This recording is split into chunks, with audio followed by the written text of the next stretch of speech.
프로야구가 지금 무관중 진행이 되고 있죠. 근데 이 프로야구가 진행이 되면서 이슈가 하나가 생겼어요. 바로 한화라고 하는 팀이 있는데 이 팀이 연속으로 18번을 패합니다. 예전에 삼미라고 하는 그런 팀이 있었는데 이 팀도 18번을 패하고 이 팀은 사라졌어요. 없어져 버렸어요. 그런데 하나가 이 18번을 패했지요. 그리고 나서 2연승을 하게 되어집니다. 그런 하나의 모습들을 보면서 그 하나 팬들은 최강 하나라고 외치면서 여전히 그들을 응원하고 있는 것들을 보게 되어집니다. 또 하나 우리나라 이 프로야구가 미국에서는 열리고 있지 않기 때문에 미국에 중계를 된다고 해요. 그래서 중계되면서 가장 이슈가 되는 것이 빠던이라고 하는 것인데 바로 홈런이나 혹은 안타를 치고 배트를 던지는 모습, 그것을 빠던이라고 이야기하는데 외국에서는 그게 금지가 되어 있다고 합니다. 그런데 우리나라에서 이제 그걸 하고 있으니까 여기에서는 굉장히 어떤 성공의 상징처럼 여겨지고 있는 것이 그 빠던이 되어지는 것이지요. 오늘 우리도 세상 가운데 살아가고 있습니다만은 우리의 모습들이 어쩌면 이 하나의 모습과 다를 것이 없는 것이죠.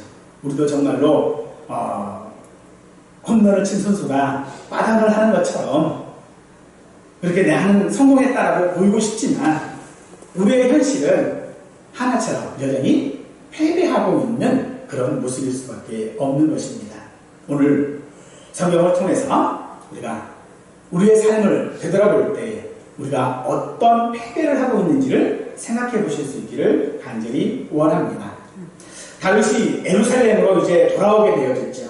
근데 돌아온 그 직후에 베냐민 지파의 세바라고 하는 이 사람이 이새의 아들과 나를 군기도 없고 유산도 없다라고 하면서 반란을 주도하게 되어집니다. 이에 다윗은 새로운 군대 장관인 아마사에게 유다 지파에서 군대를 모집하여 진압하기를 명령했습니다. 하지만 이 일이 지체되어지자 다윗은 요압의 동생인 아비새에게 유다 지파 사람으로 구성된 직업 군인들을 이끌고 가서 진압하라고 명령하게 되어집니다. 당시에 군대는요, 세 집단으로 구성이 되어집니다. 첫 번째 집단은요, 용병으로서 왕의 호위 역할을 했던 집단이 있었고요. 또 하나는 훈련을 받은 직업 군인의 집단이 있었고요. 그리고 위기 때에만 이렇게 징발해서 모이는 사람들로 구성된 군대가 있었습니다. 근데 이 과정에서 요압과 아마사가 기브온이라고 하는 곳에서 만나게 되어지는데 요압이 인사한 채 하다가 이 아마사를 칼로 죽여버립니다.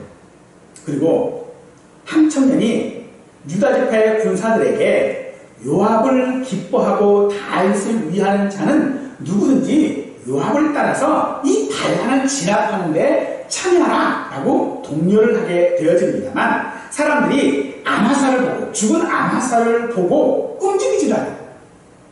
그래서 이 청년이 이 아마사의 시체를 옷으로 덮어 숨기게 되니까 그때서야 사람들이 요압을 따라 이 세바의 뒤를 쫓게 되었다라고 하는 것이 오늘 우리가 읽은 본문의 내용입니다.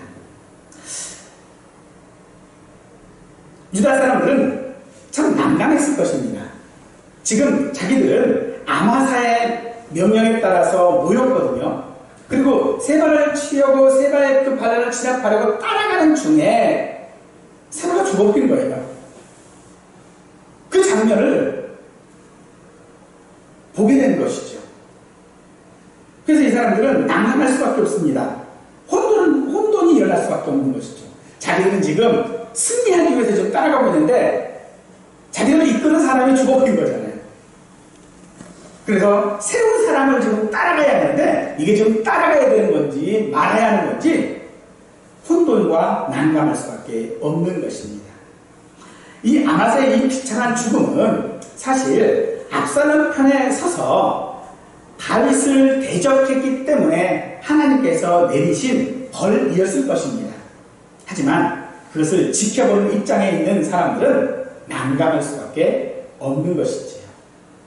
오늘날 우리 성도들이 처하는 이 땅 가운데서 우리의 실패의 모습이 사실 그렇습니다. 전염병이 창궐하는 시대에 살아가는 우리가 이런 상황 가운데 놓여져 있으므로 오늘 우리의 상황도 사실은 대량 난감하지. 이럴 수도 없고 저럴 수도 없는 상황. 그래서 많은 사람들은 무엇인가 해야 하는데 할 수가 없어요. 그래서 새로운 시도들을 하게 되어집니다. 하지만 새로운 시도라고 하는 것이 사실은요, 성공한 확률보다 실패하기가 더 쉽지요. 그럼에도 많은 사람들은 답을 찾겠다라고 말합니다. 무엇인가 분명히 이런 난감한 상황들을 헤쳐나갈 것이다 라고 말을 하고 있는 것이죠. 오늘 말씀을 통하여져서 저와 여러분들이 우리의 이 난감한 상황들 이러지도 못하고 저러지도 못하고 전도를 하기는 해야 되는데 전도할 방법은 없고 우리가 믿음으로 살아가야 되는데 살아갈 방법이 없는 이런 상황 가운데서 우리가 어떻게 살아야 하는지 이 시간을 통하여 함께 살펴볼 수 있기를 원합니다. 아마사는 압살롬 편에 단역을 주도한 사람입니다. 하지만 다윗이 그를 용서하고 요압을 대신하여 군대 장관으로 삼았습니다. 그런 사람을 요압이 사울의 군대 장관이었던 아브넬을 죽였을 때와 같이 또 죽이지 말라는 다윗의 부탁에도 압살롬을 죽인 것 같이 자신의 야망 때문에 죽입니다. 다윗의 뜻은 전혀 중요하지 않고 명분을 통하여서 자기가 한 일을 지금 미워하고 있는 것이죠. 요압은 분명 하나님의 나라를 위하여 일하고 있습니다. 하지만 그 하나님의 나라를 위한 그것에 하나님의 뜻은 생각하지 아니할 뿐만 아니라 그 일에 대한 모든 영광을 지금 자기 자신이 차지하고 있는 형국인 것이죠. 하지만 성경은 우리에게 이렇게 말씀하십니다. 누구든지 그런즉 너희가 먹든지 마시든지 무엇을 하든지 다 하나님의 영광을 위하여 하라. 하지만 과연 우리가 하는 모든 일들을 그렇게 하고 있습니까? 오늘 우리 자신에게 자문해 보아야 할 줄로 믿습니다. 아브넬과 아마사를 죽일 때엔 이 전쟁 때가 아니었지요. 이는 분명 악한 일입니다. 때문에 하나님께서는 그 사람의 무고한 사람의 생명의 피를 반드시 찾겠다고 하셨습니다. 그러니 자신의 야망을 위해 일한 일이 곧 자신에게 돌아올 줄 요압은 생각지도 못할지 모르겠습니다. 이 요압과 아마사는요 또한 사촌지간이에요. 유다 사람들에겐 충격일 수밖에 없는 것입니다. 우리에게 그런 일은 믿음의 사람이 상상할 수 없는 일들이라고 하는 것이죠. 어떻게 믿음의 사람들이 즉 하나님의 영광을 위하여 해야 하는 모든 일들이 자기의 영광이 되어줄 수 있을까? 어떻게 믿는 사람이 저럴 수 있을까? 라고 하는 말들이 우리에게 있게 되어진다는 것이죠.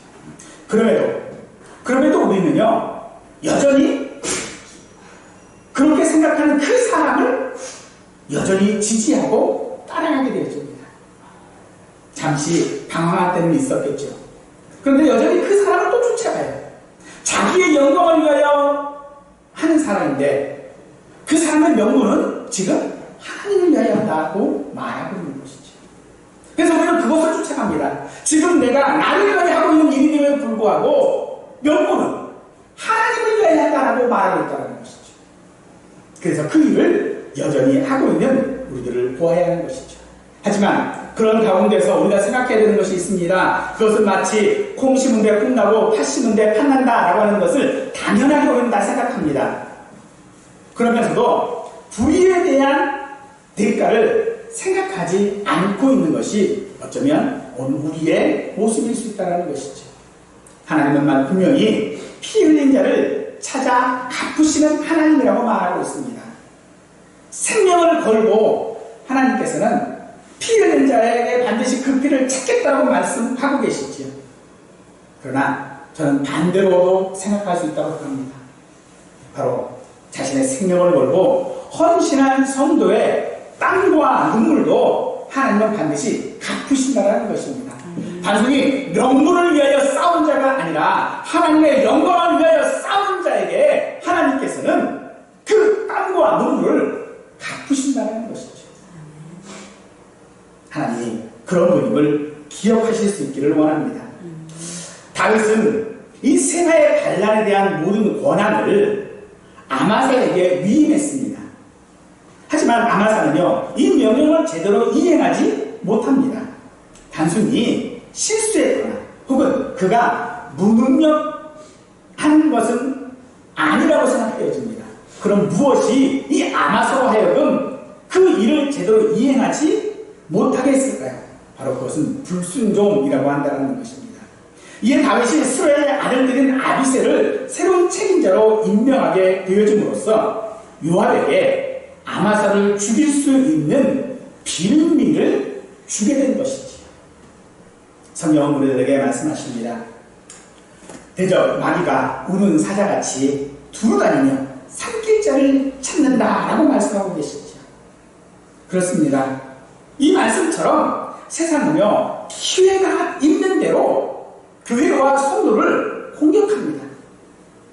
그런데 안타까운 것이 있는데 그 공격할 수 있는 빌미를 교회와 성도가 제공하고 있다는 것이죠. 그게 공연히 우리를 모함하는 것이 아니라 빌미를 지금 주고 있는 거예요. 무엇 때문에요? 자신이 해야 할 일들에 대하여서 불순종했기 때문이라는 것이죠. 불순종함으로 말미암아서 빌미를 제공하게 되니 그로 말미암아 자신의 모든 것들이 자신에게 돌아오게 되어진다라고 한다는 것이죠. 그러므로 성도 여러분, 우리는 깨어 있어야 합니다. 즉 영적인 분별력이 있어야 한다는 것이지요. 어떻게 우리가 분별력이 있을 수 있을까요? 하지만 그것은요, 알아야 합니다. 알아야 분별력이 있는 거예요. 무엇을 우리가 알아야 될까요? 하나님의 뜻을 우리는 알아야 합니다. 그러기 위해서 우리는 성경을 알아야 하고요. 무엇보다 나 자신이 누구인지를 알아야 합니다. 이런 과정에는요, 어려움이 있습니다. 이런 어려움들이 예상을 하고 있으면 대비할 수는 있겠지만 사실 우리의 이 어려움이라는 것은 즉 우리가 이 땅 가운데서 내가 지금 깨어있다라고 하는 이것이 대비할 수 있는 어떤 그런 것이 되지 못한다는 것이죠. 그래서 우리는 대비해야 합니다. 그래서 깨어있어야 되는 거예요. 깨어있지 못하면 대비할 수가 없어요. 여러분 혹시 교통사고를 이렇게 당해본 일이 있는지 모르겠습니다만, 교통사고를 당할 때 보면요, 어떤 사람이 많이 다치는가 보면 대비하고 있지 못한 사람이 많이 다치는 거예요. 제일 안 다치는 사람이 누구예요? 사실 운전자예요. 운전자가 왜 제일 안 다치느냐면요, 대비를 하거든요. 먼저 인지를 하거든요. 그래서 보통 안 다치는 경우들이 더 많아요. 물론 뭐 대비는 되겠지만요. 그것처럼 오늘 우리가 무엇인가 대비할 수 있으면 참 좋겠잖아요. 근데 대비를 못하는 거예요. 왜요? 우리가 깨어있지 않으면 그렇습니다. 깨어있지 않으면 대비하기가 어려운 것이라는 것이지요. 우리에게 주어진 시간들, 어쩌면 우리가 그런 것들을 예비하고 대비하는 시간이 우리에게 많을지 몰라요. 하지만 그 시간은 많지 않습니다. 성경은 우리에게 말합니다. 강건하면 80이라고 말하고 있지요. 그러므로 우리는 깨어있는 데에 열심을 내야 합니다. 하지만 가장 어려운 것이 힘을 내지 않는다는 것이죠. 왜 힘이 없어요? 18번이나 연속으로 패했거든요. 그러니 무슨 힘이 있겠어요? 시도를 해도 한 번 하고 두 번 하고 많은 사람들이 7전 8기다 10전 10번 찍어 안 넘어가느냐 라고 이야기해요. 근데 10번 찍어도 지금 안 넘어가거든요. 그런데 무슨 힘이 있겠어요? 하지만 그래도 우리는 힘을 내야 합니다. 그래야 승리할 수 있는 걸 알겠습니다. 사는 성들은 여전히 우리는 실패 가운데 있습니다. 하지만 힘을 내십시오. 실패해도 힘을 내야, 그리고 또 해야 승리할 수 있게 되어지는 것입니다. 세바를 살펴보십시다. 베냐민 사람 이 세바의 반란은요, 그 명분이 이겁니다.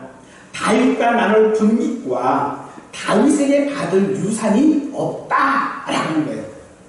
한마디로 다윗에게 받을 게 없다라는 거예요.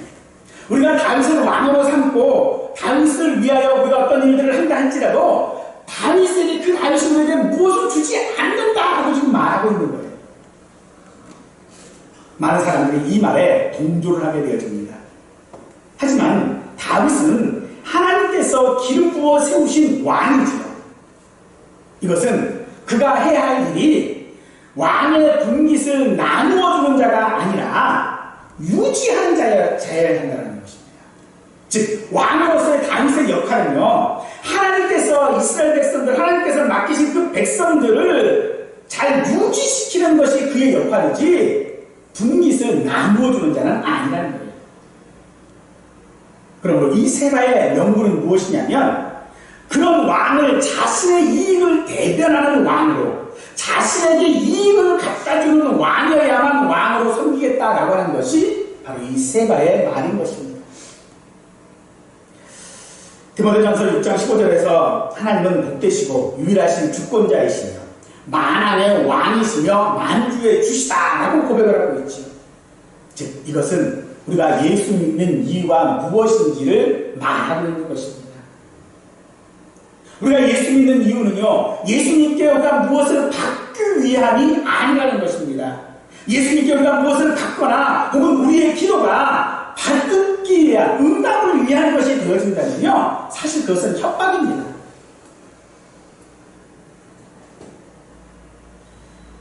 그러므로 내가 모시는 나의 왕이신 예수님은 나에게 어떤 왕입니까? 내 뒷바라지를 해주는 나만의 왕입니까? 아닙니다. 오늘 우리가 만왕의 왕이라고 말하고 있는데 여기서 이 이야기는 모든 왕 중에 왕이라고는 그런 뜻이 아닙니다. 왕이 여럿이 있는데 그 중에서 대빵왕, 이게 만왕의 왕이라는 말이 아니라요, 만왕의 왕이라는 말은요, 모두의 왕이라는 것입니다. 그러면 그 모두의 왕을 누구의 왕으로 삼고자 합니다? 나만의 왕으로 삼고자 하는 것이죠. 그래서 내가 지금 이렇게 하고 내가 지금 저렇게 하고 하는 그 모든 일들에 대가가 있어야 됩니다. 그런데 그 대가가 없으니 내가 왕으로 섬길 이유가 없다 하는 것이 바로 세바면, 오늘 우리도 결코 다를 바가 없습니다. 내가 예수 그리스도를 믿는 것이 특권이 되어야 된다면 우리는 세바와 다를 바가 없는 것이죠.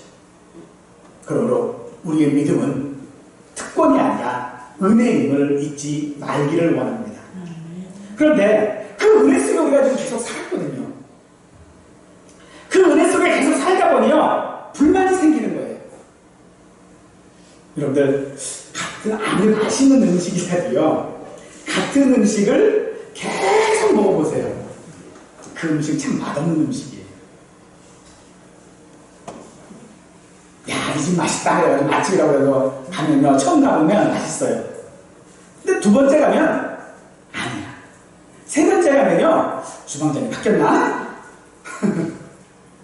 네 번째 가면요, 다시 이 집 안 가. 그렇게 되어져요. 왜 그래요? 그 은혜 가운데 있었기 때문이에요. 그래서 그것이 은혜가 아니라 특권처럼 되어져 버리고, 그것이 은혜가 아니라 무엇인가 불만이 자꾸 만들어지게 된다는 거예요. 그러므로 오늘 우리는 그 모든 일들에 있어서 우리가 하나님 앞에 은혜임을 절대로 잊지 않아야 합니다. 그래서 내가 지금 넘어져 있는 것도요, 은혜예요. 내가 지금 병든 것도 은혜예요. 내가 지금 실패한 것도 은혜여야 한다는 것이지. 그런데 그것을 우리가 은혜가 아니라 하나님 앞에 불만으로, 불평거리로, 명분으로 삼아버리면 성경은 그런 세바에 대하여 뭐라고 말하고 있냐면 불량배라고 말하고 있어요. 영어 성경은요, 문제를 일으키는 자라고 번역을 하고 있습니다. 이 불량배라고 하는 이 말은요, 세 말을 평가한 한 말이 많은 것이죠. 엘리의 아들들이 불량자였죠. 사울의 취직 때 방비를 든 사람들에 대하여 하나님께서는 불량자라고 말하고 있으셨고요.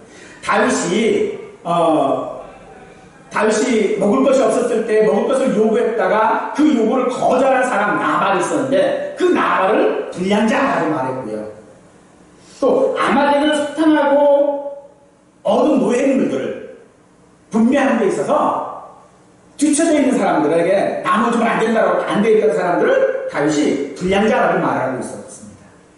즉, 이 불량자가 누굽니까? 자기 중심적 가치를 지닌 사람들이라고 하는 말이겠지.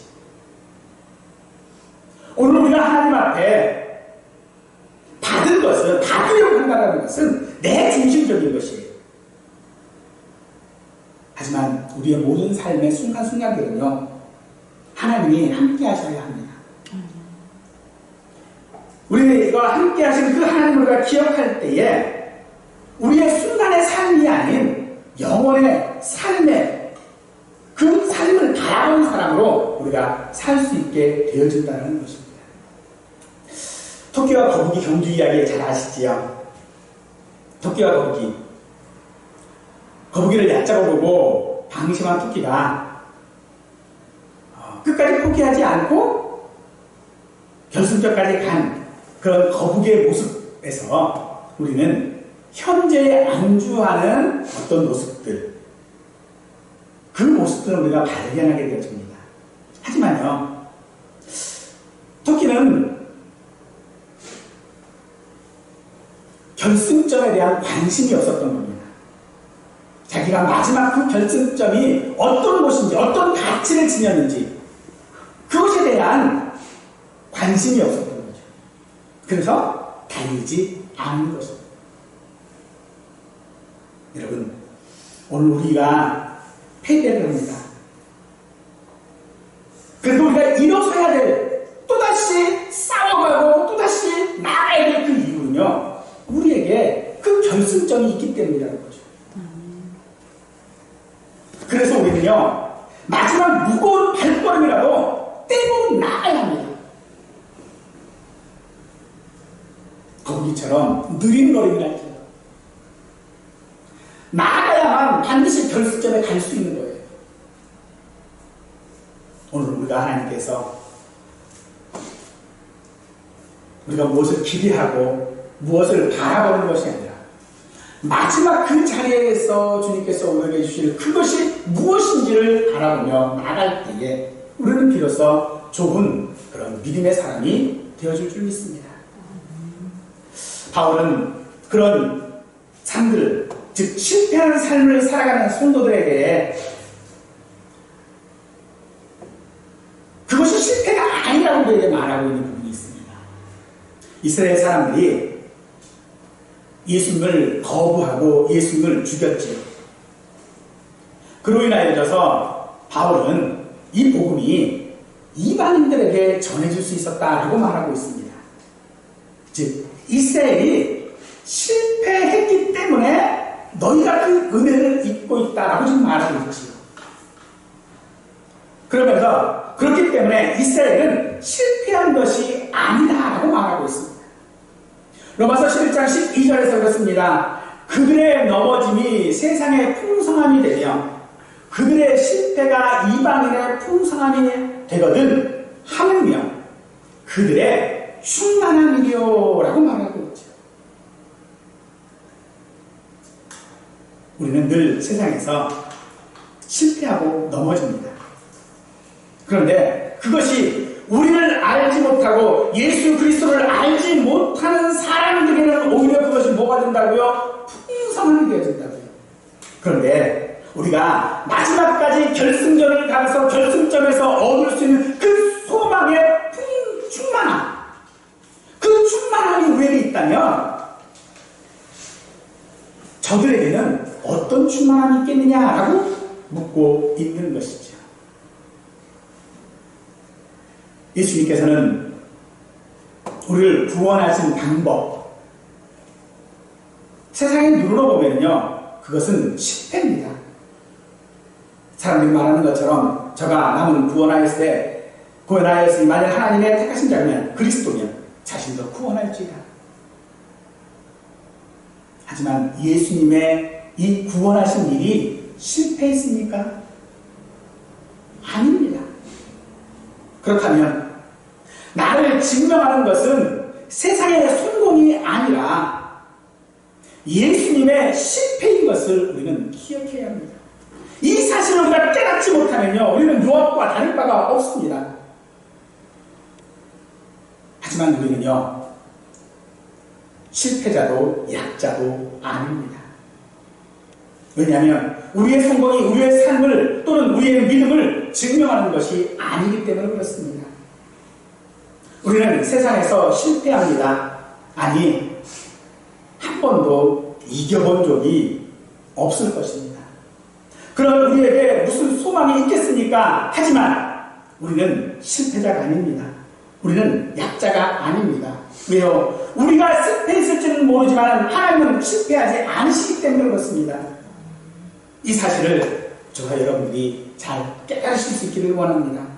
그래서 이것이 정말로 하나님의 그 실패 혹은 나의 이 실패가 결코 실패가 아니었음을 구약 성경은 우리에게 말씀해주고 있죠. 이사야 53장 2절 이하의 말씀을 읽어드리는 것으로 오늘 설교를 마치고자 합니다. 그는 주 앞에서 자라나기를 연한 순 같고 마른 땅에서 나온 뿌리 같아서 고운 모양도 없고 풍채도 없은지 우리가 보기에 흠모할 만한 아름다운 것이 없도다. 그는 멸시를 받아 사람들에게 버림받았으며 간고를 많이 겪었으며 질고를 아는 자라. 마치 사람들이 그에게 얼굴을 가리는 것 같이 멸시를 당하겠고 우리도 그를 귀히 여기지 아니하였도다. 그는 실로 우리의 질고를 지고 우리의 슬픔을 당하였거늘 우리는 생각하기를 그는 징벌을 받아 하나님께 맞으며 고난을 당한다 하였노라. 그가 찔린 우리의 허물 때문이요 그가 상한 우리의 죄악 때문이라. 그가 징계를 받음으로 우리는 평화를 누리고 그가 채찍에 맞음으로 우리는 마음을 받았도다. 우리는 다 양 같아서 그 행하여 각기 제 길로 갔거늘 여호와께서는 우리 모두의 죄악을 그에게 담당시키셨다.